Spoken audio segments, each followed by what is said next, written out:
Le général Aussaresses a attendu l'hiver de sa vie pour sortir de l'ombre.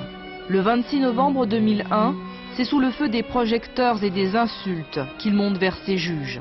Tortureur et toi et tes amis, vous êtes des tortureurs. Il est là, Ben Midi. Hey, les bombes, c'est mieux là, que Ben les torturer. Midi. Vous avez torturé. Vous n'avez pas honte de torturer. N'écoutez pas, s'il vous plaît. Certaines des personnes qui se pressent devant la salle d'audience voudraient un autre procès, celui des exécutions sommaires et des tortures pendant la guerre d'Algérie. Mais les crimes d'Aussaresses sont amnistiés depuis longtemps.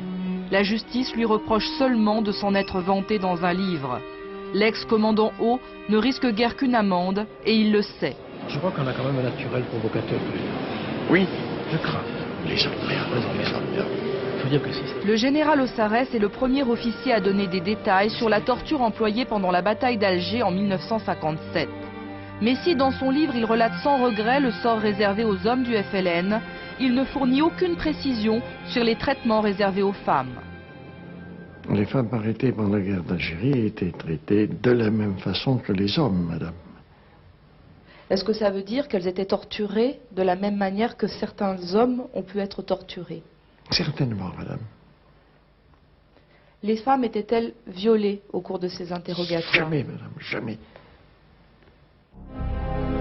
Le viol, un mot qui dérange. Peut-être le dernier tabou de la guerre d'Algérie.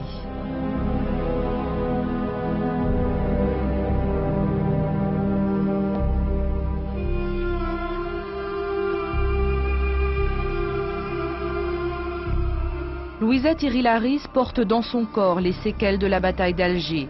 Entre deux vertèbres, elle a gardé une balle qui l'a fait encore souffrir et boiter.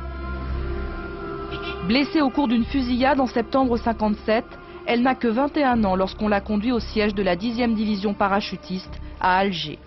C'est là où on m'a transféré de l'hôpital quand j'étais grièvement blessée. On m'a plâtré et c'est là où résidait le siège du général Massu. Et là où Graziani, j'ai eu à subir ces actes.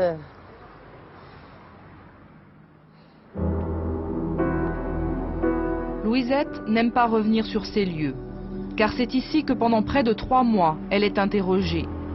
Le capitaine Graziani, un homme qu'Aussaresses a bien connu, veut qu'elle donne les noms des membres de son réseau. Louisette est agent de liaison pour le FLN, son nom de guerre est Lila. Toute sa famille est engagée dans la lutte pour l'indépendance. Sa mère, ses sœurs ont aussi été torturées. Plus que les coups, Louisette craint son père qui lui a dit « Je préfère te savoir morte » que parlant sous la torture. Alors, face à son tortionnaire, Lila se tait. Ça a commencé par des gifles, des coups de poing, et puis des grossièretés avec tous les noms d'oiseaux. Beaucoup, beaucoup, beaucoup. Bon, ça a commencé comme ça. Et puis après, monsieur a débordé. Il commettait l'innommable. Vous n'arrivez pas à mettre des mots là-dessus? Bon, qu'est-ce qu'on peut faire? Une femme, vous savez, c'est très... Une femme, le viol, c'est tout. D'une façon très, très violente. C'est tout. C'est beaucoup. Et c'est pour ça que je ne lui pardonnerai pas. C'est pour ça que je ne me pardonnerai pas à quelqu'un qui puisse humilier à ce point. C'est de l'humiliation, hein, c'est pire ça. Vous savez, à la limite, j'aurais préféré des tortures, enfin, j'aurais préféré la GGN, j'aurais préféré les bidoirs, j'aurais préféré, je ne sais pas, les coups, les insultes, les injures, les crachats, et puis les mots grossiers, là, ça, enfin, je m'attendais à tout cela, mais pas au viol. Contrairement à ce que prétend Aussaresses, il y a donc bien eu des viols dans les centres d'interrogatoire d'Alger, y compris à l'époque où il dirigeait en secret les services de renseignement de la ville. De l'autre côté de la Méditerranée, une deuxième femme, française, en témoigne. Annick Castel n'a pas accepté facilement de remuer ses souvenirs douloureux. Si elle parle, c'est au nom de toutes celles qui en Algérie ne pourront jamais le faire. Annick Castel a eu 20 ans dans les Aurès. En 1954, elle accompagne son mari nommé instituteur dans la commune de Babar, à 200 km au sud de Constantine. André Castel est communiste. Il s'engage aux côtés du FLN. Annick, elle, n'est pas une militante. Pourtant, quelques jours après l'arrestation de son mari en juillet 1957, des parachutistes l'interpellent à Alger. Ils la conduisent à l'hôpital de Bir Traria, transformé en quartier général. Au bout de 3 semaines d'enfermement, un jeune soldat l'avertit que des parachutistes parlent de venir la violer. Ça faisait bien la 2e ou 3e fois qu'il était venu me prévenir. Et dans la nuit, effectivement, le tabouret a été renversé. Quelqu'un est entré, a plaqué un journal contre l'ampoule, et puis m'a menacé. J'ai essayé d'appeler, je savais que le dortoir des CRS était contigu à la pièce dans laquelle je me trouvais. Il m'a menacé encore plus. Il m'a dit, il m'a empêché de continuer à crier. Il m'a dit que si je continuais, tous ses camarades viendraient les uns après les autres. Et puis j'étais d'une extrême faiblesse après, c'est presque 3 semaines passées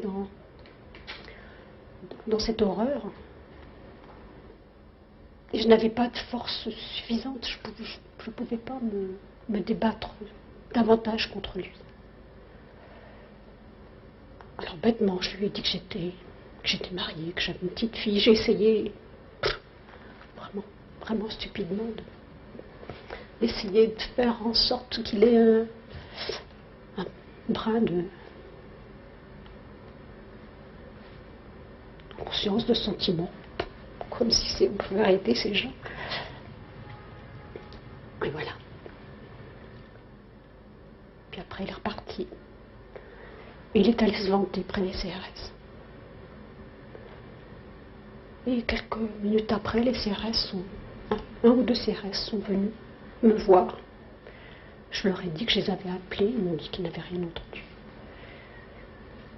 C'est à peu près le récit que je peux en faire. Vous avez revu le jeune parachutiste qui avait tenté de vous avertir? Non, jamais. Je ne l'ai jamais. Je croyais qu'il était venu vous voir le lendemain, non? Alors oui, oui, si, on parle du lendemain. Le lendemain matin, effectivement, puisqu'on pouvait rentrer comme on voulait dans la pièce, donc lui aussi pouvait rentrer dans cette petite pièce.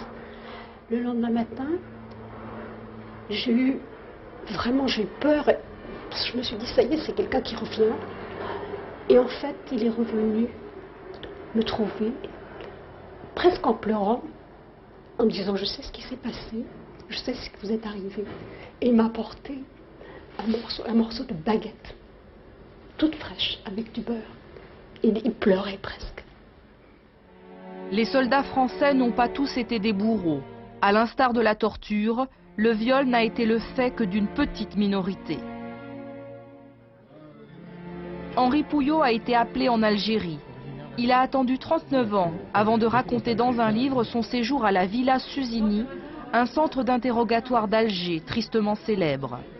C'est l'un des seuls ouvrages à parler aussi explicitement des viols. Henri Pouillot estime avoir assisté à une centaine de viols en seulement 10 mois passés dans cette villa, de juin 61 à mars 62. Comment avez-vous fait pour éviter d'avoir, vous aussi, à faire comme les autres appelés et à violer les prisonnières? Sur ce plan-là, ça m'a été moins difficile de me mettre à l'écart des viols, parce que comme il y avait de la concurrence entre guillemets, j'allais dire, j'ai pu simplement expliquer que j'avais une amie en France, une fiancée qui m'attendait, que je ne voulais pas prendre de risques et pas lui être infidèle, etc. Et donc ça a été, j'ai pas eu trop de difficultés de faire accepter par les autres présents que je ne participais pas aux réjouissances dans ce domaine, quoi.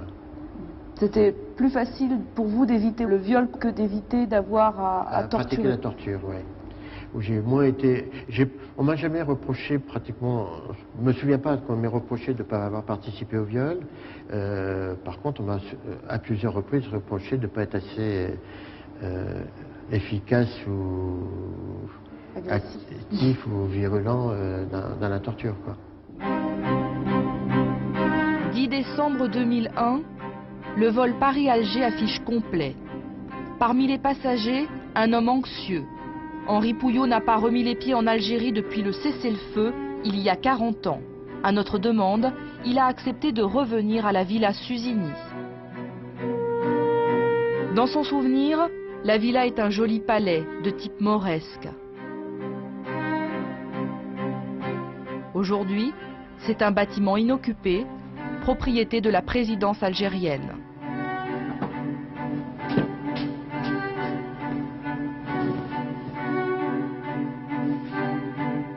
Dans son souvenir, la villa abrite une grande salle, ornée de colonnes, de céramiques et de vitraux. Aujourd'hui, la villa est exactement telle qu'il nous l'avait décrite, comme si le temps s'y était arrêté. Ça n'a pas bougé. C'était cette grande salle où on avait nos quartiers de détente, en fait, en somme, quoi. Où on se détendait un peu avec quelques tables où vous pouvez boire un coup de temps en temps, jouer aux cartes, etc. Le témoignage d'Henri Pouillot comporte d'étranges zones d'ombre. Il est notamment incapable de citer le nom d'un seul des appelés ou des gradés côtoyés pendant ces 10 mois. Ce qui nous apparaît clairement, c'est qu'il a bien connu cette villa pendant la guerre. Sans se tromper, il nous montre l'emplacement des anciennes chambrées. Sans faillir, il nous guide vers le sous-sol, là où se trouvaient les cellules et les salles de torture. Dans toute cette partie-là, on avait toutes les cellules, je ne sais pas, une vingtaine. D'ailleurs, c'est peut-être ces trucs-là qu'on voit plus ou moins qui restent là, qui étaient les limites de ces cellules qu'il y avait. Selon lui, ces cellules abritaient souvent des femmes jeunes, arrêtées sans motif, conduites à la villa dans le seul but de satisfaire les besoins sexuels de la troupe.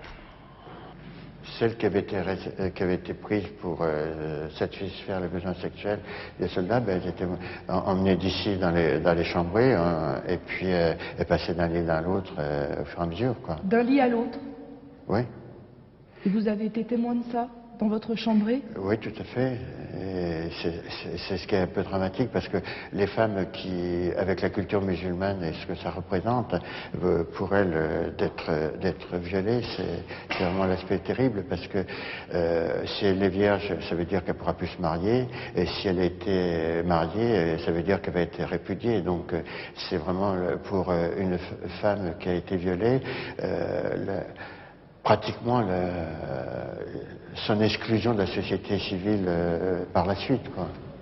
Selon Henri Pouillot, le viol était d'abord un moyen de défoulement, mais il fut aussi un instrument de la torture.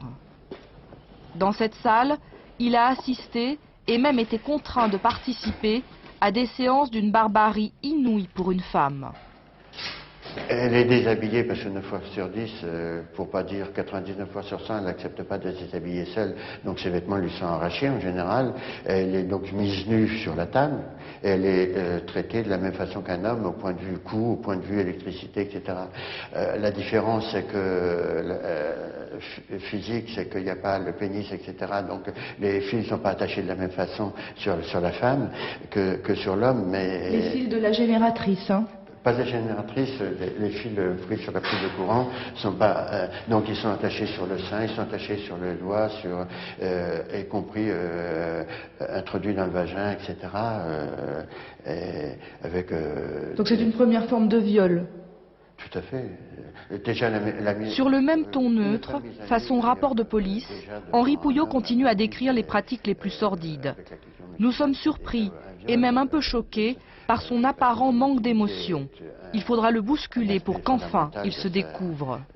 Excusez-moi, mais on a l'impression que vous ressentez pas grand-chose. Excusez-moi, mais je suis totalement assommé.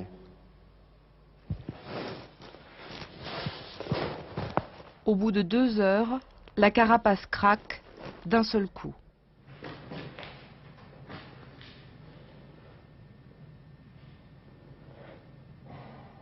Henri Pouillot s'autorise enfin à pleurer et laisse remonter les images qu'il a vainement cherché à oublier. On le devine rongé par la culpabilité. Je m'en veux à moi-même dans une certaine mesure parce que j'ai pas été capable, j'ai pas pu, j'ai pas su, je sais pas comment le faire. Empêcher que ça se passe. Vous avez essayé d'enfouir ça très loin.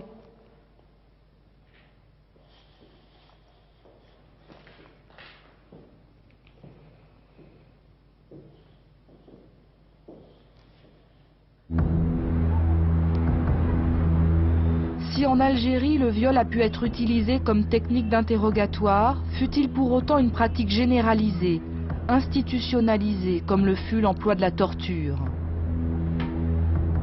Moi, je ne pense pas que le viol ait pu être organisé, planifié, décidé en haut lieu par la hiérarchie militaire. Je ne crois pas à ça. Je crois qu'il s'agit de phénomènes d'entraînement. Nous sommes dans les années 50, il ne faut pas oublier le contexte des années 50. Aujourd'hui, les mentalités se sont habituées au fait que le viol est considéré comme un crime. Aujourd'hui, dans les sociétés modernes, dans ce début du XXIe siècle, c'est quelque chose d'acquis. Je veux dire, le viol est très grave, c'est considéré comme un crime. Il y a 50 ans, ce n'était pas le cas, c'était beaucoup moins le cas. On est déjà on est encore plutôt dans une attitude, malheureusement, qui vise à considérer la possession d'une femme comme une sorte de défoulement collectif. Et beaucoup de jeunes soldats français qui arrivent en Algérie, qui y passent de longs mois. La durée du service militaire, il ne faut pas l'oublier, c'est 30 mois. C'est très long. Et donc, il y a non pas des décisions qui sont prises, non pas l'utilisation du viol comme une arme planifiée de guerre, mais l'utilisation du viol banalisée dans une culture de la vie quotidienne extraordinairement triste et solitaire. C'est sans doute au cours des opérations dites de pacification menées par l'armée française dans le Djebel, la montagne algérienne, que se sont commis le plus de viols. On n'en saura jamais le nombre exact, et sur ce point, l'ouverture des archives aux historiens n'apportera rien. Mais il est certain que la fouille des Mechta, ces hameaux perdus dans le Djebel, a provoqué de nombreux dérapages. Cette photo est l'un des très rares documents explicites. Elle a été remise par un appelé à la fin de la guerre au journaliste Jacques Duquesne. Ça s'est passé dans la région d'Aïn Beida, c'est dans le Constantinois. Et la dame qui est nue, la fille qui est nue sur cette photo, et qui est entourée de 2 soldats, il y en avait pas mal autour. Il y a eu plusieurs photos qui ont été faites de cette histoire-là, était soupçonnée d'être la compagne, la maîtresse, que sais-je, d'un patron de Katiba. Une Katiba, c'était une compagnie donc du FLN. Et elle a été livrée au harki, puis là, bon, un certain nombre d'entre eux sont passés sur elle, comme il disait, et puis elle est morte. Elle est morte. Elle est morte.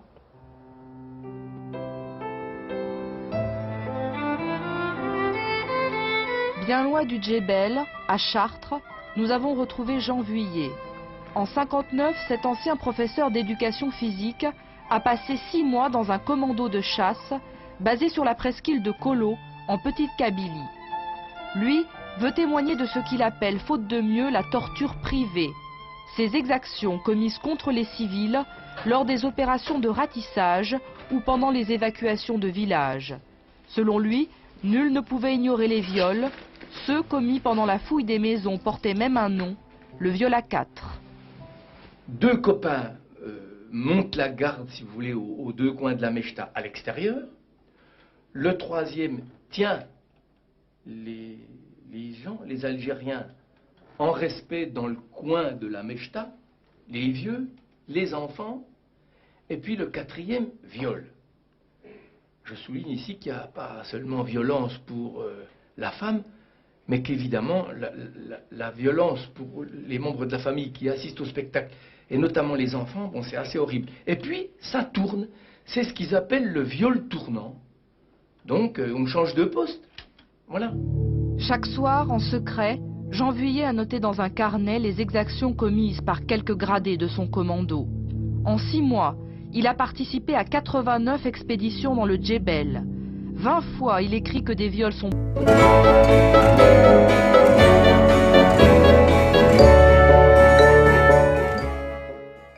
probables. À 5 reprises, il est sûr qu'ils ont eu lieu.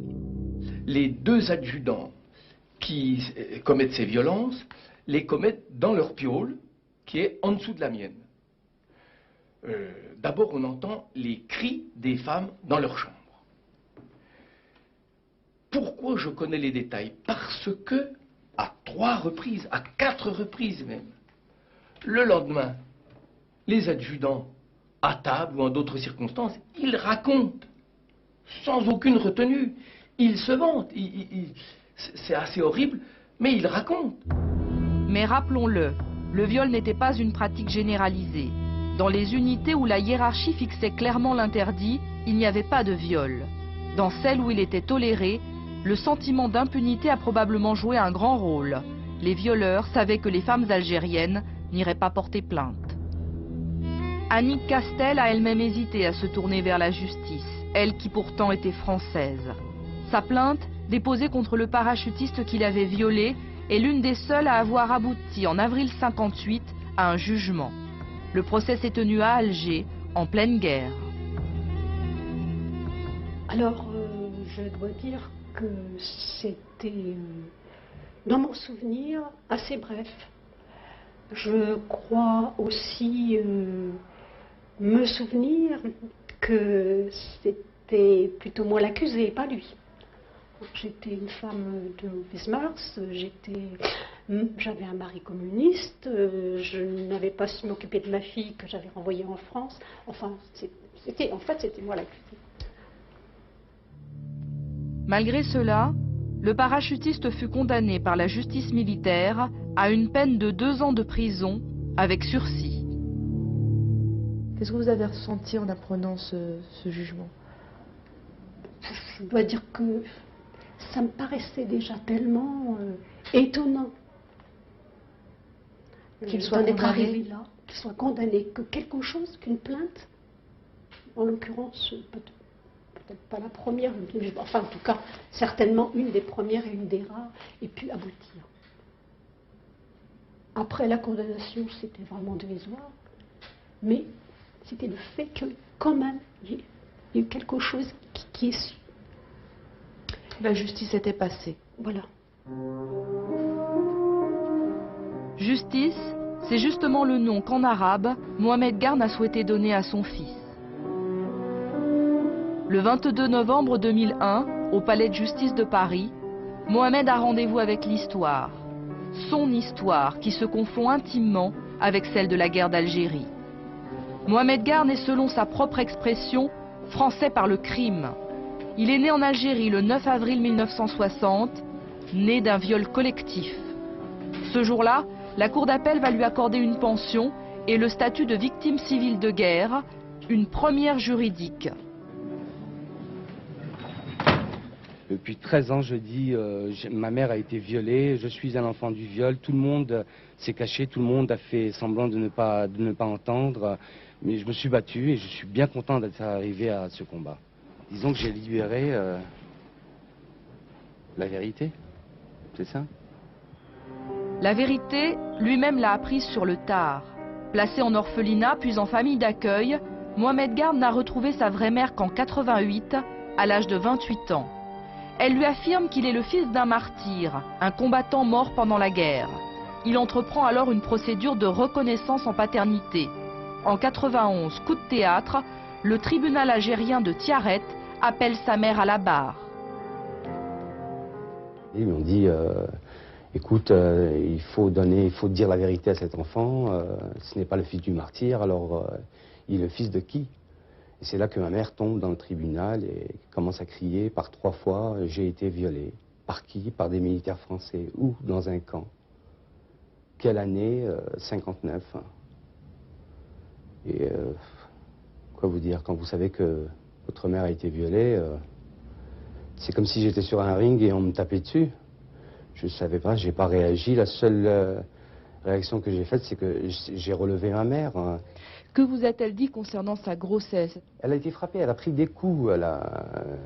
On a essayé de la faire avorter, de lui faire descendre cet enfant qu'elle avait dans son ventre. Hein. Pour vous dire, moi j'étais pas présent. Mais moi ce que je vais vous dire, c'est que j'ai les séquelles de ces coups. J'ai toujours ressenti depuis mon enfance, j'ai ressenti que j'ai reçu des coups. Mais je ne savais pas d'où venaient ces coups. C'est au fur et à mesure que je découvrais ma vie que j'ai compris pourquoi tous ces coups que je les recevais. Et personne ne m'a compris dans mon enfance. Hein. Ni mes parents adoptifs, ni l'assistance publique, ni personne. Parce que j'ai toujours été un enfant qui n'a pas réussi dans ses études, qui n'a pas réussi dans l'environnement familial. J'ai toujours été un enfant à problème. Hein. Avec l'aide de notre assistant algérien, nous sommes partis à la recherche de Khaira Garn, la mère de Mohamed. Pour toute adresse, nous avons cette information étrange. Elle vit parmi les tombes d'un cimetière sur les hauteurs d'Alger.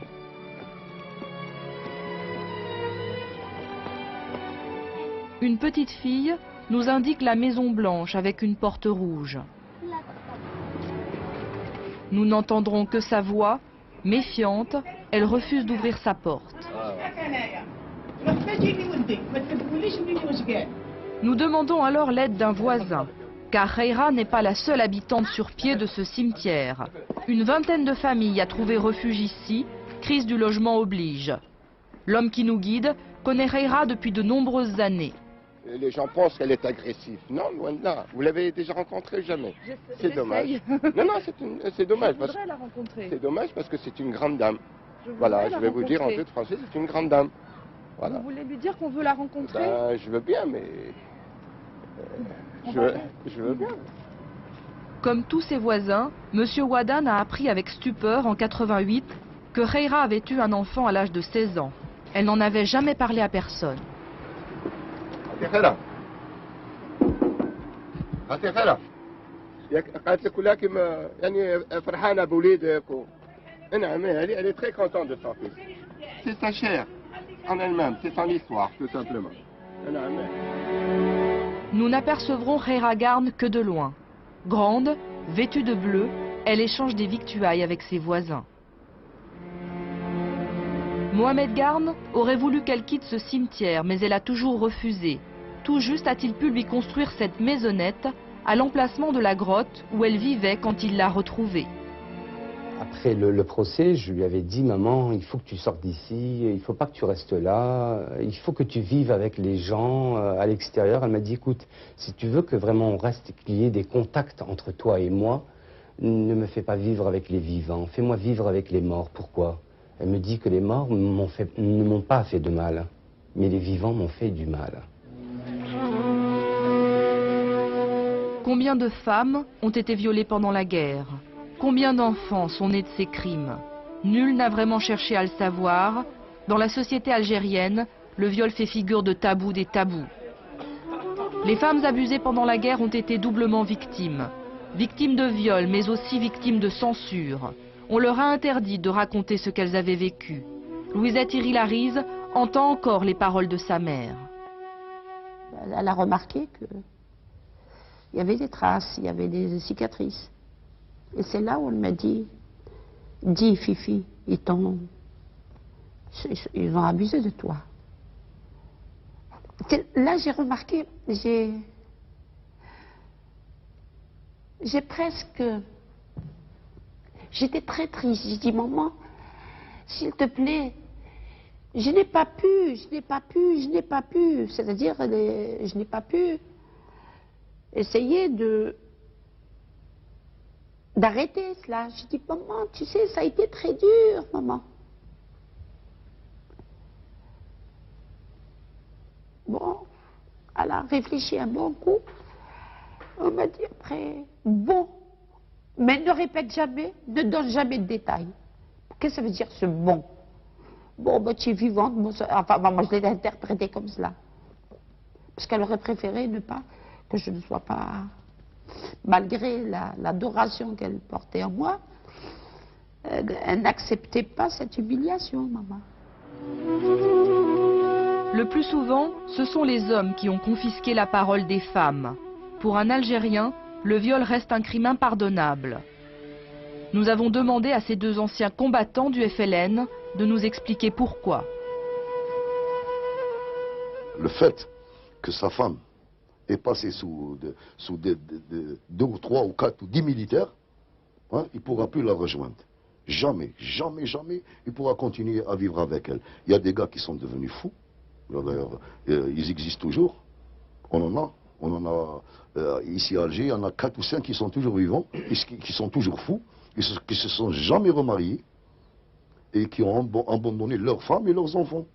Il y en a qui sont partis en France, il y en a qui sont partis à l'étranger, qui y vivent toujours.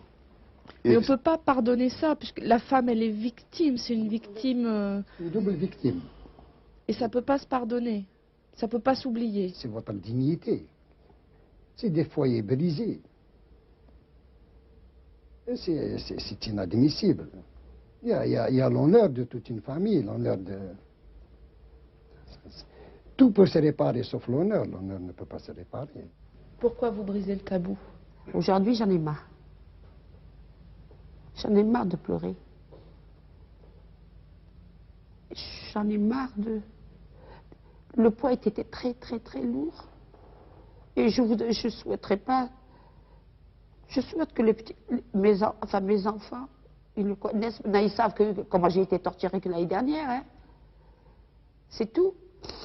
Ma fille, très peinée. Quant à mon fils, peiné intérieurement, mais il n'a pas accepté. Il m'a dit, maman, pourquoi tu as parlé? S'il te plaît, pourquoi? Donc il n'a pas accepté. À la fin de la guerre, le tabou du viol a franchi la Méditerranée. Les soldats qui s'étaient livrés à ce type d'agression n'allaient pas s'en vanter. Les témoins ont tenté d'oublier. Et si aujourd'hui en France, on commence à parler un peu plus librement de la torture et des exécutions sommaires, le tabou sur la pratique du viol en Algérie reste puissant, peut-être parce qu'il a trait à l'intime. Je pense que c'est pas qu'on en était plus honteux que des meurtres, mais c'est parce que s'il n'est pas certain que dans le meurtre, ceux qui les commettaient éprouvaient de la jouissance, dans le viol, c'est certain. Et que de parler du plaisir sexuel pris dans ces conditions était extrêmement difficile, et le reste.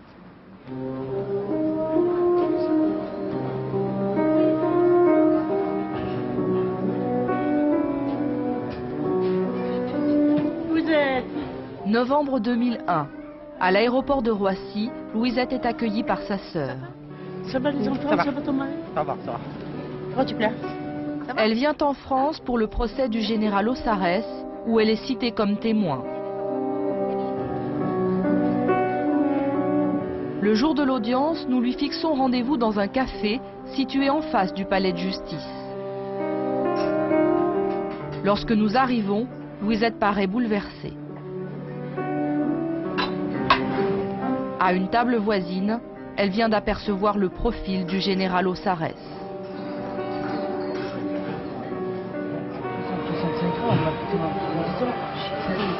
J'ai cru qu'il allait se jeter sur moi. Louisette n'a jamais été confrontée directement à Paul Ossarès. Elle dit l'avoir aperçu une fois en juin 57 dans une rue d'Alger. Elle avait pris la fuite car elle vivait déjà en clandestinité. Louisette Irilaris patientera de longues heures dans la salle réservée aux témoins avant d'être appelée par le tribunal. Son témoignage sur la torture restera mesuré, comme si elle évitait de donner certains détails. À la barre, comme dans la vie, Louisette parlera sans haine, sans esprit de vengeance. Je voulais passer, enfin, pas passer l'éponge, mais essayer d'adoucir un petit peu mon témoignage, parce qu'il est très dur finalement. Est-ce que vous avez malgré tout évoqué le viol devant ce tribunal français? Tout à fait, qui m'a fait d'une façon rapide. Je ne voulais pas trop insister, dans la mesure où c'est un projet où il faut apaiser, il faut pas s'affronter. je cherche par tous les moyens, pas à oublier, mais à tourner la page. Devant la Villa Susini, un appelé français, une victime algérienne, un combattant du FLN se rejoignent. Ces trois-là savent qu'une guerre n'est jamais propre et qu'en Algérie, la barbarie exista des deux côtés. Merci d'être venu ici. L'ignominie de certains actes du FLN ne saurait justifier les viols, les tortures commises par certains Français en Algérie. Les vérités que l'on tait deviennent vénéneuses, disait un philosophe. Permettre aux hommes, devenus bourreaux malgré eux, de soulager leur conscience, libérer la parole des femmes victimes de viols, ce n'est pas raviver la haine. C'est au contraire une façon de tourner ensemble la page d'une sale histoire.